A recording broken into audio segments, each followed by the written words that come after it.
भाइयों और बहनों, आदिवासी भाइयों और बहनों, आप सबका यहाँ बहुत बहुत स्वागत, नमस्कार।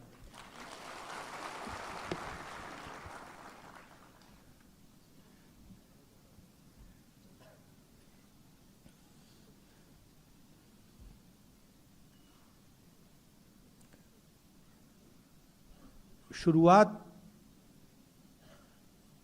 मैं आदिवासी शब्द से करना चाहता हूँ।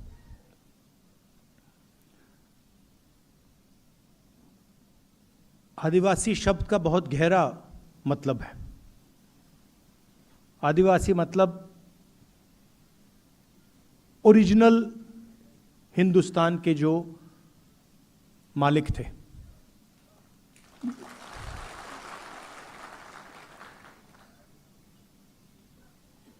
अगर आप यहाँ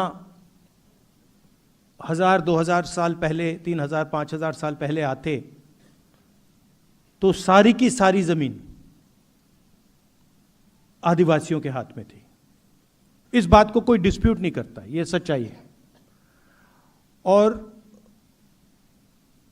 आपकी पूरी की पूरी हिस्ट्री जो है वो एक प्रकार से आपकी जमीन खोने की हिस्ट्री है। पहले पूरे देश की जमीन आपकी थी। आस्ते आस्ते आस्ते आस्ते आस्ते आस्ते आस्ते आपको हटाते गए। और अब 21वीं सदी में एक नया शब्द आया है। आरएसएस और बीजेपी का शब्द है वनवासी। वनवासी का मतलब कि भाई आप ओरिजिनल मालिक नहीं थे। आदिवासी का मतलब यह देश आपका था, इस देश का जल जंगल जमीन आपकी थी। वनवासी का मतलब नहीं, ओरिजिनल मालिक आप नहीं थे, ओरिजिनल मालिक कोई और था। जल जंगल जमीन आपकी नहीं थी, आप तो सिर्फ जंगल में रहते हो। बहुत बड़ा फर्क है। क्योंकि अगर आप आदिवासी हो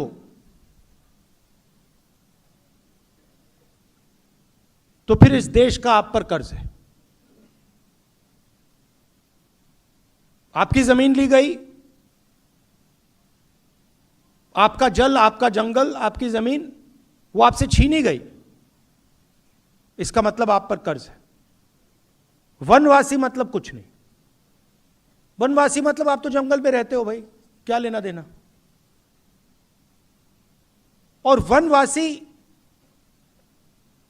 बिरसा मुंडा जी जो हैं, इनकी सोच पर आक्रमण है।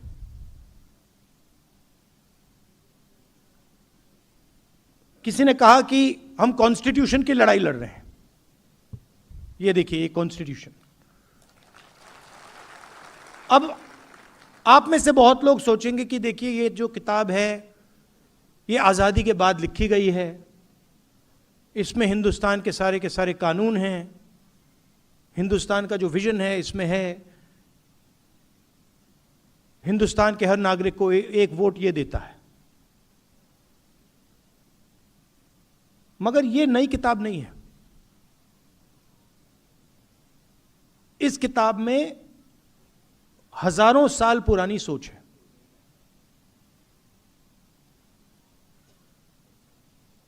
बीजेपी के लोग, मोदी जी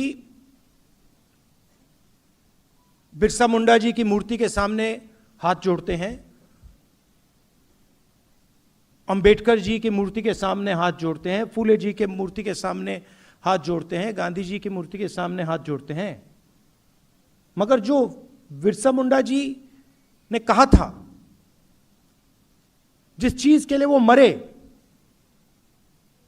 उसकी रक्षा नहीं करते। तो इस किताब में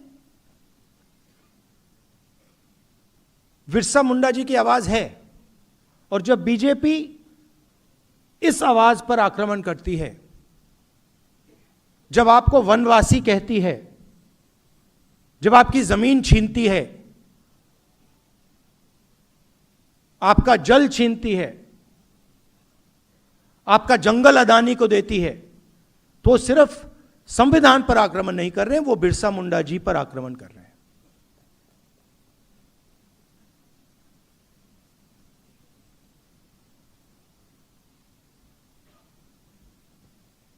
और आजकल फैशन बन गया है, जो एक स्पीकर ने कहा,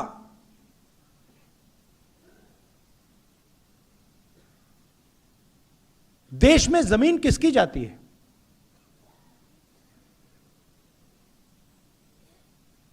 जब भी विकास की बात आती है, सीधा आदिवासी की जमीन छीन लेते हैं। स्टैचू बनानी है, आदिवासी की जमीन छीनो। माइन खोलनी है, आदिवासी की जमीन छीनो। और फिर वापस कॉम्पनसेशन भी मत दो। मतलब आपके कोई अधिकार नहीं है, कोई हक नहीं है।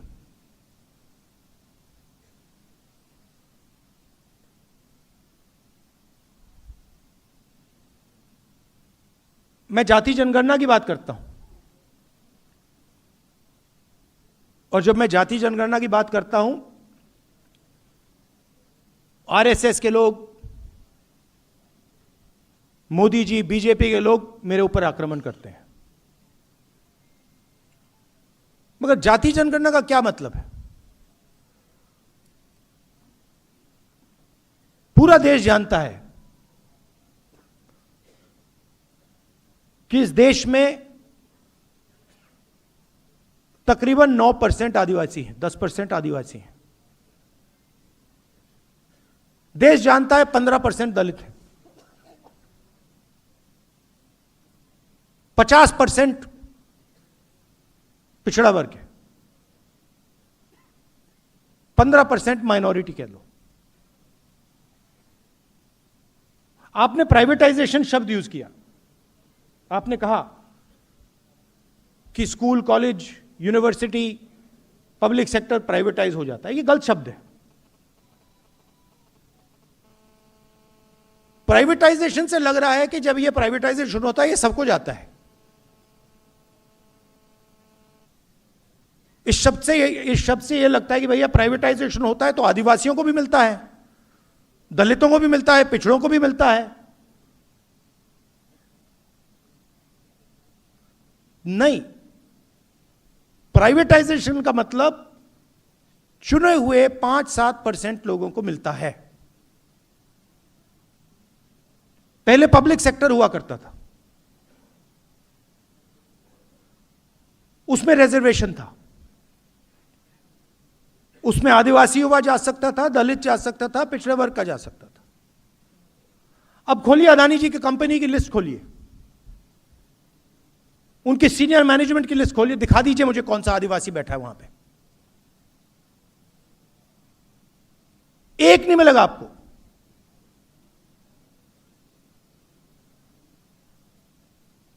बड़े बड़े ब्यूरोक्रेट्स की लिस्ट निकाल दीजिए। कुछ साल पहले धूमधाम से बजट का रिलीज हुआ, 11 अफसर खड़े थे, फोटो ली गई, और मैंने सवाल पूछा कि भैया ये जो 11 अफसर हैं, इनमें 90% का तो कोई है ही नहीं। मतलब पूरे देश का धन बांटा जा रहा है, लाखों करोड़ रुपए बांटे जा रहे हैं, और लाइन में आपको ना एक आदिवासी, ना दलित, ना पिछड़ा।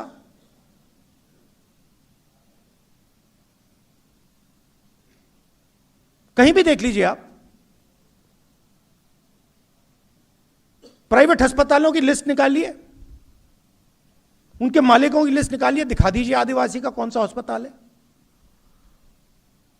बड़ी बड़ी यूनिवर्सिटीज, कॉलेजेस की लिस्ट निकालिए, दिखा दीजिए मुझे उनका आदिवासी मालिक कहां है। कॉर्पोरेट इंडिया खोलिए, उनकी लिस्ट निकालिए, 500 सबसे बड़ी कंपनियां, जिनका लाखों करोड़ रुपए ऐसे माफ हो जाता है। एक सेकंड लगता है मोदी जी को 16 लाख करोड़ रुपए उनका माफ किया गया है।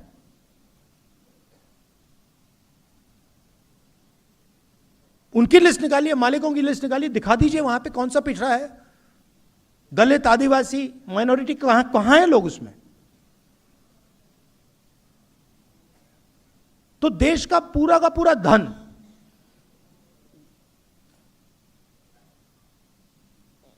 आपसे छीना जा रहा है।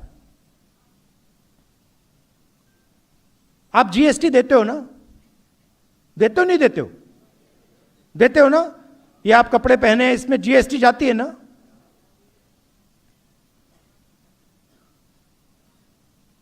आपने अगर ये शर्ट खरीदी, जितनी जीएसटी उस पर लगती है, अदानी जी की भी उसी शर्ट पे लगेगी ना? लगेगी नहीं लगेगी? तो जितना टैक्स आप देते हो उतना अदानी देता है।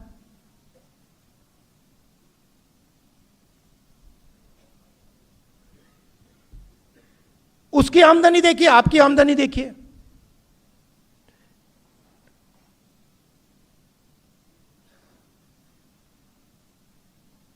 आप मुझे बता दीजिए, आप में से कितने लोगों का कर्जा माफ हुआ है? एक है यहां पे कोई व्यक्ति जिसका कर्जा माफ हुआ है? नहीं, एक नहीं मिलेगा आपको। पूरे देश में ढूंढ लो, आपको शायद एक आदिवासी ना मिले जिसका कर्जा माफ हुआ हो। और अदानी जैसे लोगों के लाखों करोड़ रुपए कर्जा माफ हो रहा है, रोज उसका कर्जा माफ होता जा रहा है।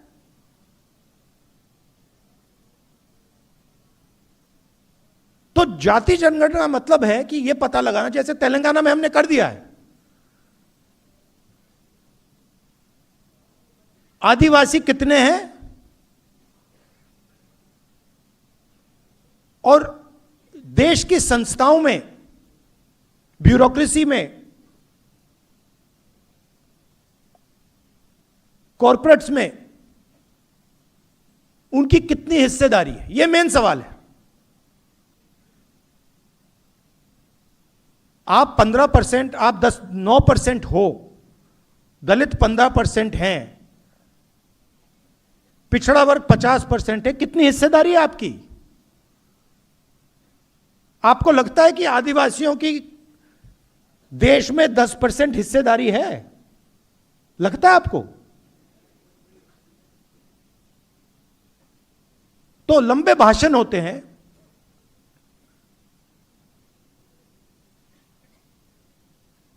बिरसा मुंडा जी की मूर्ति के सामने ये लोग हाथ जोड़ते हैं, और फिर जब पावर देने का टाइम आता है या धन देने का टाइम आता है,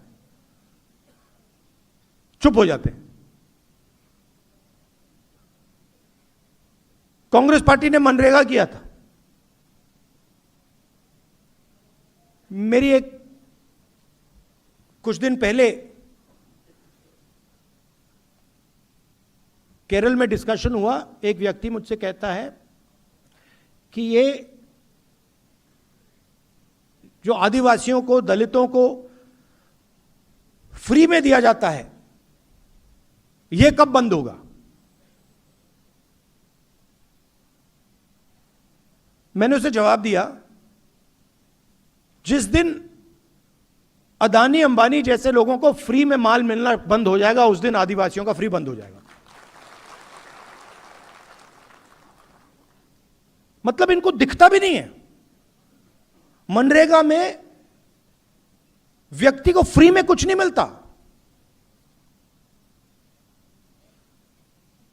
वो खून पसीना देकर मजदूरी करके उसको पैसा मिल रहा है और उसे फ्री कहा जा रहा है। और अदानी का लाखों करोड़ रुपए कर्जा माफ हो रहा है, वो फ्री नहीं है, वो विकास है, वो प्रगति है। किसकी प्रगति? 90% की प्रगति या 500,000 लोगों की प्रगति? किसका विकास? यह भी सवाल पूछना चाहिए। कहते हैं विकास हो रहा है, विकास किसका? गरीबों का, किसानों का, मजदूरों का या अरबपतियों का? हम पैसा कानून लाए, फॉरेस्ट राइट्स एक्ट, मनरेगा, भोजन का अधिकार, यह सब आपको प्रोटेक्शन देने का था। आपने भविष्य की बात की,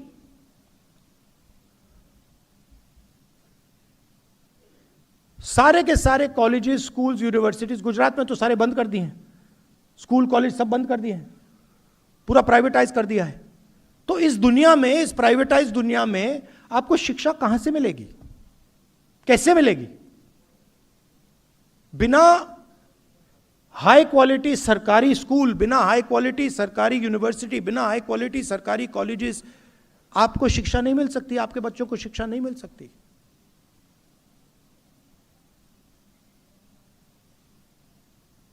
तो अगर हमें आदिवासियों की मदद करनी है तो सरकारों को जो उनकी जिम्मेदारी है फिर से पूरी करनी पड़ेगी।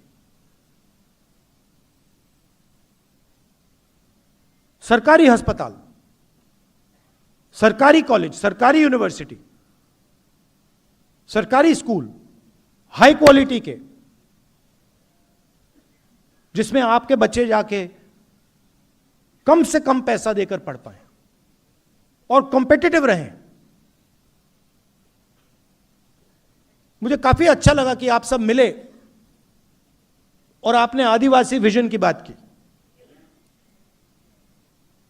भविष्य में हमें क्या करना है, आपका एक मैनिफेस्टो होना चाहिए कि हम देश में और गुजरात में आदिवासियों के लिए ये करवाना चाहते हैं और हम करवा के छोड़ेंगे।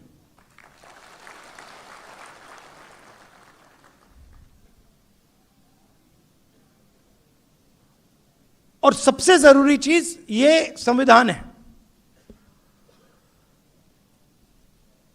हम शिक्षा की बात कर रहे हैं, आज वाइस चांसलर्स की लिस्ट निकालिए, आपको सिर्फ आरएसएस के लोग मिलेंगे।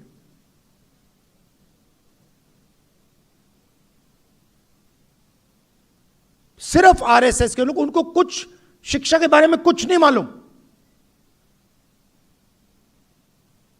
साइंस के बारे में नहीं मालूम,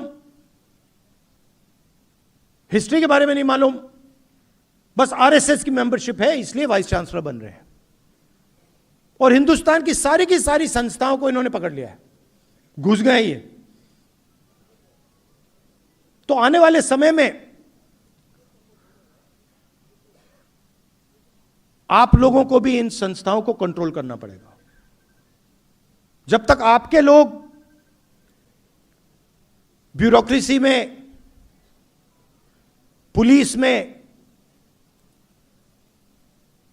जुडिशरी में नहीं आएंगे, तब तक आपका फायदा नहीं होने वाला है। और यही आपकी रक्षा करता है। और ये लगे हुए हैं, मैं बता रहा हूं, ये लगे हुए हैं इसको खत्म करने में, क्योंकि इस बात को मानने को तैयार नहीं है कि हिंदुस्तान के हर नागरिक को एक वोट मिलना चाहिए। इनकी थिंकिंग में, इनकी सोच में आप लोग कम हो। आप लोगों को इस देश में जगह नहीं मिलनी चाहिए। वो कह रहे हैं, खुल के कह रहे हैं कि आप लोग वनवासी हो, आपको जंगल में रहना है। उस शब्द में बहुत कुछ छुपा है। जो जंगल में रहता है उसे अंग्रेजी की जरूरत है? क्या जरूरत है? उसे शिक्षा की जरूरत नहीं। जो आदिवासी है उसको शिक्षा की जरूरत है।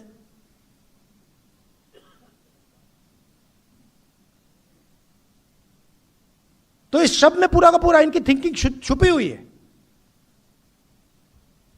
आपको कहते हैं वनवासी।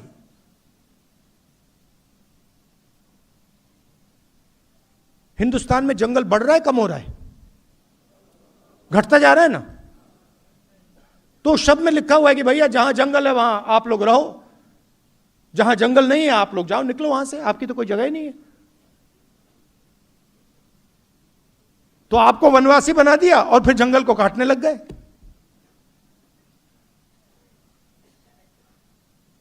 जब जंगल खत्म हो जाएगा फिर आप लोग मजदूरी करोगे।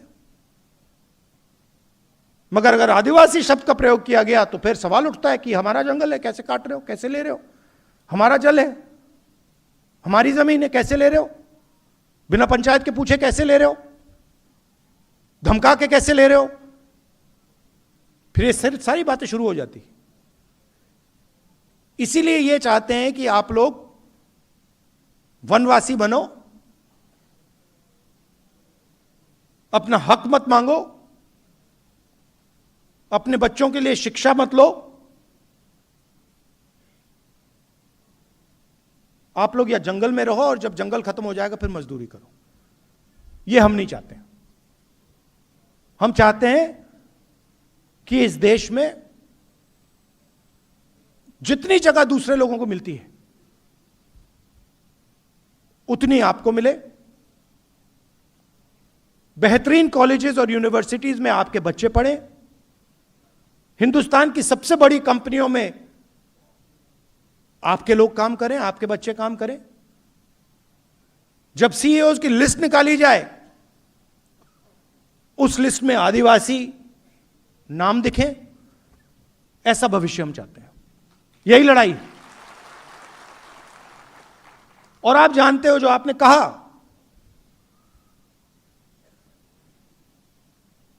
कि मेरे दिल में, मेरे परिवार के दिल में, कांग्रेस पार्टी में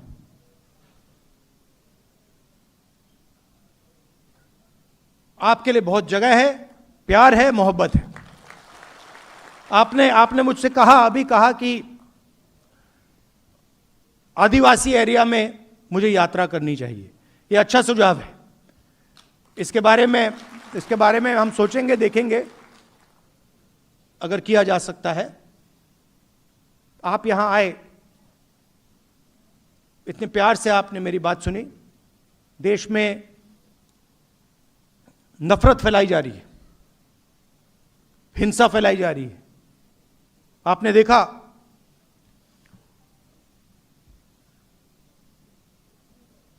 ईरान में युद्ध हो रहा है। देखा, प्रधानमंत्री भाग गए थे पार्लियामेंट हाउस से, देखा आपने? देखा था?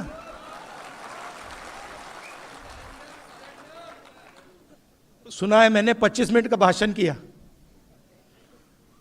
मैं आपको गारंटी कह रहा हूं, लिख के रख लो, पार्लियामेंट हाउस में डिबेट नहीं कर सकते।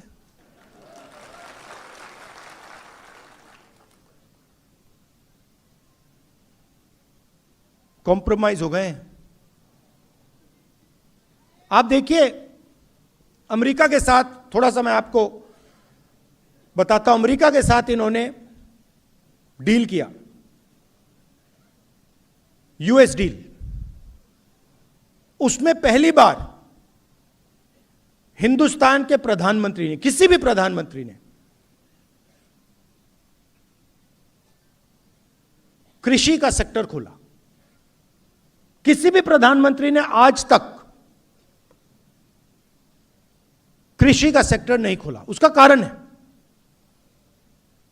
क्योंकि हमारे जो खेत हैं वो छोटे खेत हैं। आप जानते हो 5, 6, 10 एकड़ के, 1 एकड़ के, 2 एकड़ के खेत हैं। अमेरिका में 1000 एकड़, 2000, 5000, 10,000 एकड़ के खेत हैं। यहां पे हमारे लोग हाथ से काम करते हैं, मजदूरी करते हैं, मैकेनाइजेशन कम है। वहां पे कॉम्बाइन हार्वेस्टर, ट्रैक्टर, पूरा मैकेनाइजेशन है। अगर उनका माल यहां आ जाएगा तो हमारे सारे के सारे किसान बर्बाद हो जाएंगे। इसीलिए किसी भी प्रधानमंत्री ने कृषि का सेक्टर नहीं खोला। इन्होंने दाल, सोयाबीन, फल, कपास, ये सब खोल दिया है।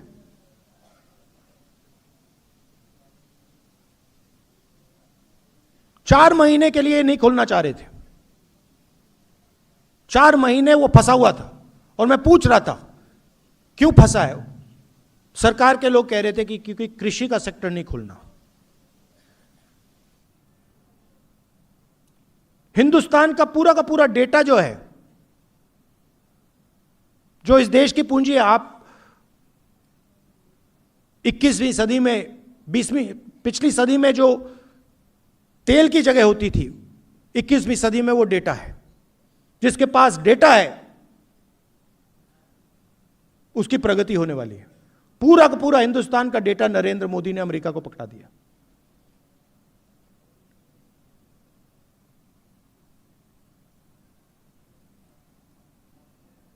$9 लाख करोड़ रुपए, नंबर याद रखिए, हर साल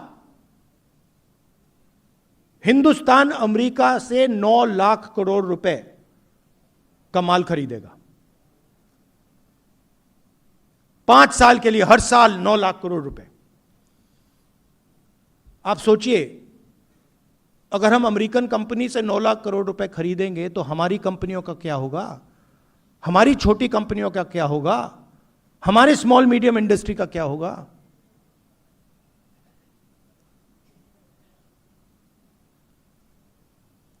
अमेरिका का जो टैक्स था वो 0 कर दिया और हमारा पहले से ज्यादा कर दिया।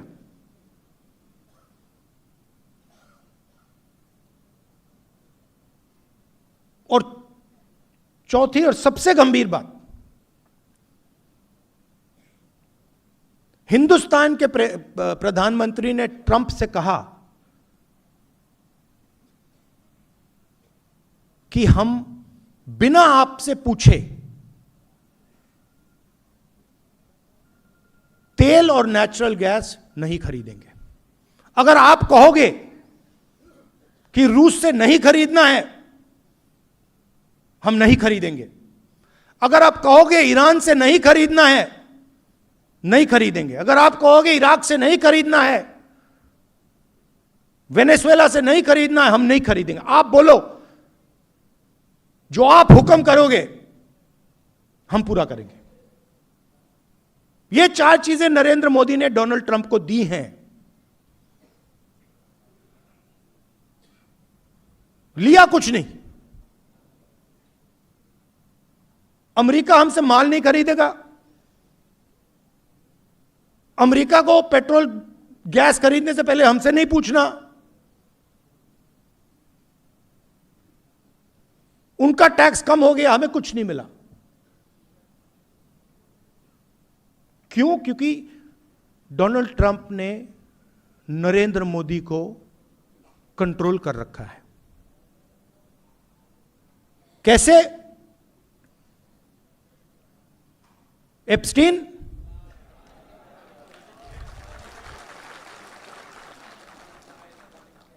वो हैं 4-5 तरीके, मगर मैं आपको सिर्फ 2 बता रहा हूं आज।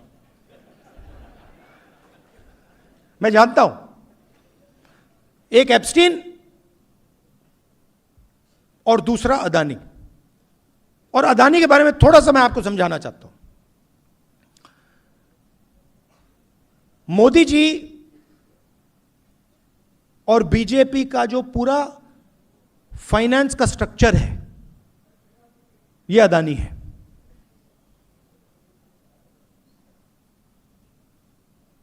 अदानी आम कंपनी नहीं है, इस बात को आप समझिए।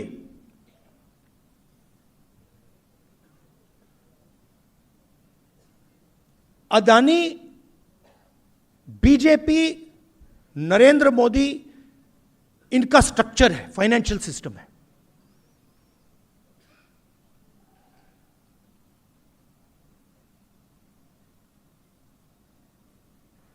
पोर्ट पकड़ा दिए, एयरपोर्ट दे दिए, सीमेंट की कंपनी दे दी, मुंबई का एयरपोर्ट उठा के दे दिया,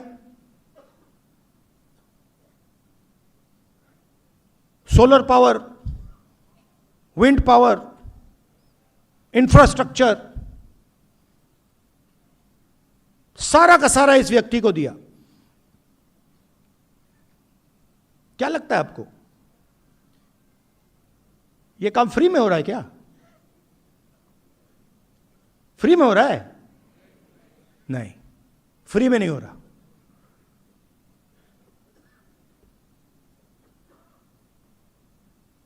और इस कंपनी पर अमेरिका में कोर्ट केस लगा दिया और मोदी जी को सीधा मैसेज दे दिया। वो कोर्ट केस अदानी को धमका नहीं रहे, वो मैसेज मोदी जी को गया है कि ज्यादा उठपटांग की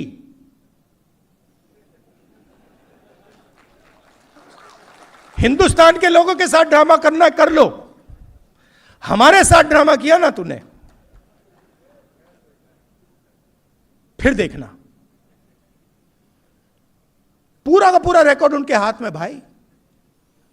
पैसा कहां गया, कहां से कहां गया, कैसे जाता है, कब जाता है, सारा हाथ में। डोनाल्ड ट्रंप ने तो खुल के कह दिया, गूगल पे जाइए देखिए, वो तो कह रहा है कि भैया मैं नरेंद्र मोदी के करियर को खत्म कर दूं जब चाहता हूं, मुझसे मत करवाओ।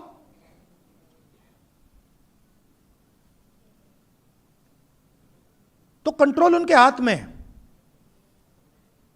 प्रधानमंत्री 100% कॉम्प्रोमाइज्ड है।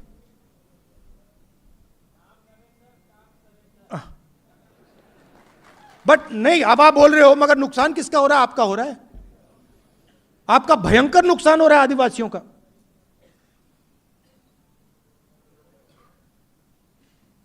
जमीन आपकी जा रही है, जल जंगल आपका सब जा रहा है, कॉलेज यूनिवर्सिटी जा रही है, सारा का सारा प्राइवेटाइज हो रहा है। प्रधानमंत्री को पकड़ रखा है। आप उनकी आंख को देखिए, टीवी पे देखिए आप। 25 मिनट का भाषण दिया, अभी दिया।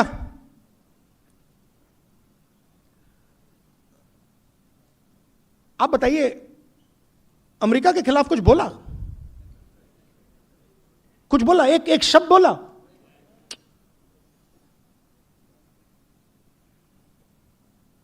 %% कंट्रोल में है।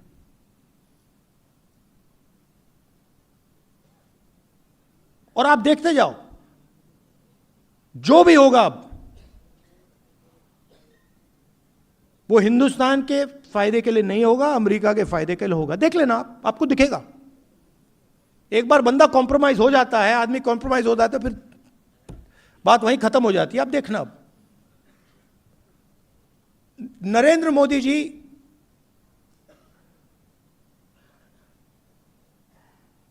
ट्रंप के सामने चूं तक नहीं कर सकता है। बता रहा हूं आपको, मैं सच बोलता हूं। ट्रंप कहता है कि हिंदुस्तान और पाकिस्तान का युद्ध उसने रुकवाया। आप देखो क्या अपमान, हमारी सेना का अपमान कर रहा है। कहता है हिंदुस्तान के जहाज गिरे, 7 जहाज गिरे, मैंने युद्ध रुकवाया। मोदी जी के मुंह से चूं तक आवाज नहीं निकली। एक बार नहीं बोला, 50 बार बोला उसने, बोलता रहता है। हमारा प्रधानमंत्री एक शब्द नहीं बोल पाता। क्यों? कंट्रोलर हाथ में उसके है।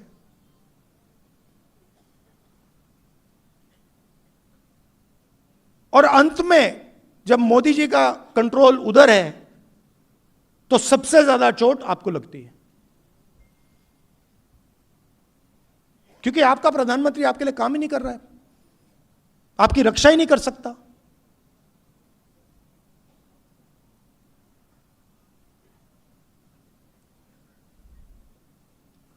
ज्यादा लंबा बोल गया, तो थोड़ा मैं आपको बताना चाह रहा था, थोड़ा दूसरी इशू के बारे में भी बताना चाहता था। मगर मेन बात है भैया, इसको हम सब इसकी रक्षा करेंगे, इसको नहीं छोड़ना हमें, क्योंकि इसकी रक्षा में बिरसा मुंडा जी की विचारधारा की रक्षा है, आदिवासियों की रक्षा है, हिंदुस्तान के गरीबों की, किसानों की, मजदूरों की, सबकी रक्षा है। जिस दिन यह गायब हो गया उस दिन कुछ नहीं बचेगा हमारा, आपका, आदिवासियों का। बहुत बहुत धन्यवाद, नमस्कार, जय हिंद।